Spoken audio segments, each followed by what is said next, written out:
Turkey takes steps to streamline education. Erdogan. 2 Palestinians martyred during Israeli attack on Gaza. Russia, Iran planning to declare victory over Idlib. Turkey, Russia agree on weapons-free zone in Idlib. Civilians to remain in Syria's Idlib, Turkish Foreign Ministry says. And now details of the news. Turkey has taken major steps to streamline the education sector over the last 16 years, President Recep Tayyip Erdogan said on Tuesday. Speaking at an opening ceremony for the 2018 and 2019 academic year in Istanbul's Kabataş High School, Erdogan said the government put effort to tackle the peeled problems in education system. We have taken major steps to eliminate the deficiencies in education system, to ensure it meets modern age standards, to find solutions to acute problems over the last 16 years, Erdogan said. Turkish education system has become more liberal and democratic, the president added. As of today, Turkey reached a position where it leaps forward and makes a new move in the field of education, he said. Erdogan also said the Turkish government has appointed 605,450 teachers to the schools over the last 16 years and raised the number over 920,000. He added that the total number of classrooms exceeded 577,000 in 16 years. Erdogan said the first time Turkey established social science high schools and sports high schools.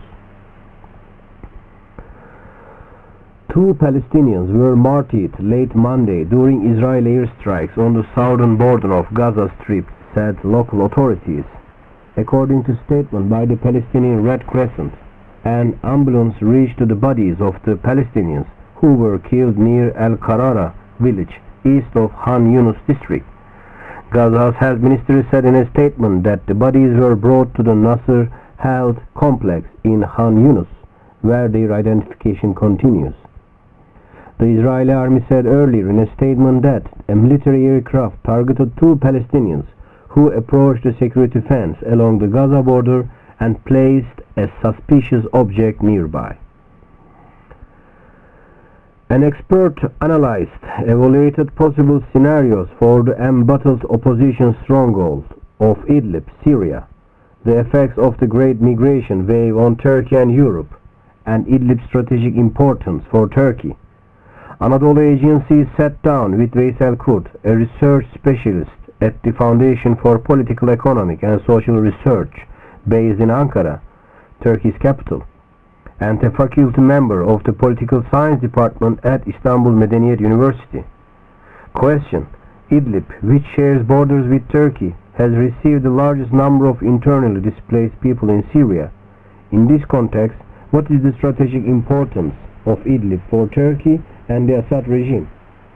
Kurt said, having Aleppo to the east, Aleppo's Afrin district to the northeast, Hama to the south, and Laskiye to the northwest increases the strategic importance of Idlib, which has borders with Turkey in the northwest.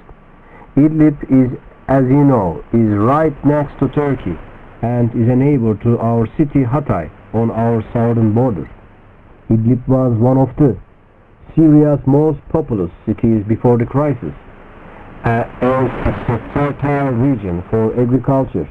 Its population is said to be between 1.5 and 2 million. Turkey and Russia on Monday agreed to turn Syria's northwestern Idlib province into a demilitarized zone. We have agreed on the establishment of a weapons-free zone between the opposition and regime control areas, Turkish President Recep Tayyip Erdogan said in a news conference with his Russian counterpart Vladimir Putin in the Black Sea coastal city of Sochi, following a meeting between the two leaders. Following the news conference, Ankara and Moscow signed a memorandum of understanding calling for stabilization of the situation in Idlib's de-escalation zone, in which acts of aggression are forbidden. I believe that with this memorandum we have prevented a great humanitarian crisis in Idlib, Erdogan said. Putin said the demilitarized zone will extend between 15 to 20 kilometers deep into the Idlib by October 15th. The edicts of the establishment of the zone will be accompanied by the withdrawal of armed groups, including the al-Nusra Front.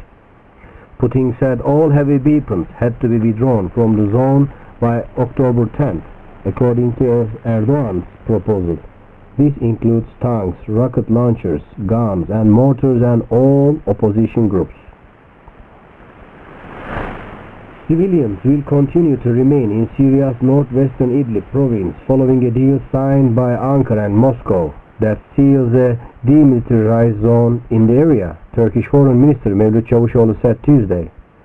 The borders of Idlib will be protected under the Memorandum of Understanding signed in Sochi. There will be no change in status of Idlib, Çavuşoğlu said in a quadruple ministerial meeting in the capital Ankara. Çavuşoğlu remarks came a day after Turkey and Russia agreed to turn Idlib into a demilitarized zone between the opposition and regime control areas after a meeting between Turkish President Recep Tayyip Erdogan and his counterpart Vladimir Putin in Russia's coastal city of Sochi. Ankara and Moscow on Monday signed a memorandum of understanding calling for the stabilization of the situation in Idlib's de-escalation zone. And that was the news brought to you by the Voice of